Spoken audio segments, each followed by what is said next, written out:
رمضان میں امی جان پر بہو کے ظلم کی داستان۔ آج کی اس ویڈیو میں ایک ماں اور اس کی بہو کے بارے میں آپ کو بتا رہے ہیں، تو پلیز ویڈیو کو آخر تک ضرور دیکھیں اور ہمارے چینل کو سبسکرائب ضرور کریں۔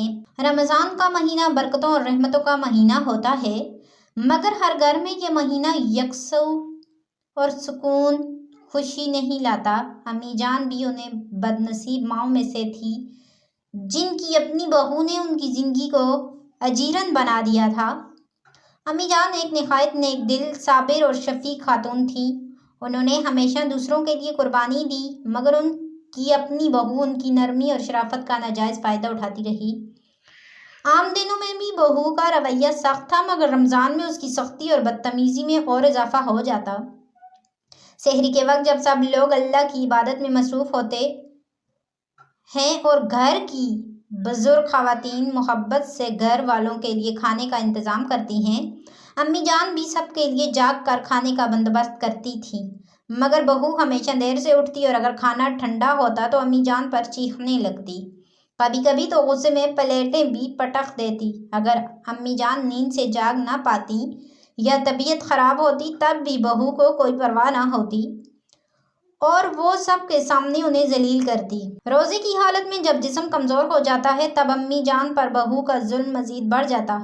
بہو خود تو آرام کرتی مگر امی جان کو ہر کام پر مجبور کرتی۔ گھر کی صفائی، برتن دھونا، کپڑے دھونا، ہر کام امی جان کو کرنا پڑتا۔ اگر کبھی وہ آرام کرنے بیٹھتی تو بہو طعنے دیتی کہ روزہ رکھ کر نیکی کرنے کا شوق تو ہے مگر گھر کے کام نہیں ہو سکتے۔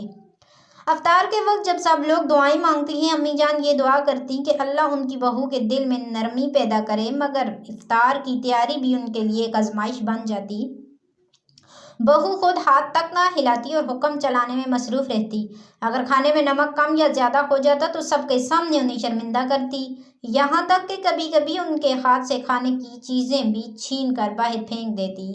رات کو جب امی جان تراویح پڑھنے کھڑی ہوتی تو بہو جان بوجھ کر انہیں کوئی نہ کوئی کام دے دیتی، کبھی پانی لانے کا کہتی، کبھی کوئی اور بہانہ بنا کر انہیں عبادت سے روک دیتی۔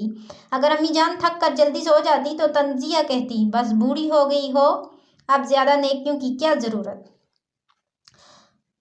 رمضان کا آخری عشرہ دعاؤں اور مغفرت کا ہوتا ہے، مگر امی جان کے لیے یہ بھی ایک اور آزمائش بن گیا۔ بہو کی سختی میں کوئی کمی نہ آئی۔ جب امی جان نے ایک بار بہو کو نرمی سے سمجھانے کی کوشش کی کہ رمضان صبر اور محبت کا مہینہ ہے تو بہو نے بدتمیزی سے جواب دیا، مجھے کسی نصیحت کی ضرورت نہیں، اپنا بڑھاپا دیکھو۔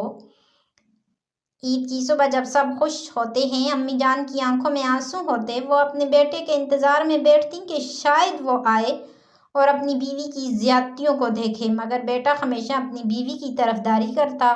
امی جان نے آخرکار سب کچھ اللہ کے حوالے کر دیا۔ وہ جانتی تھی کہ دنیا میں انصاف نہ ملے مگر اللہ کے ہاں ضرور انصاف ہوگا، ان کا صبر اور دعائیں کبھی نہ کبھی ضرور رنگ لائیں گی۔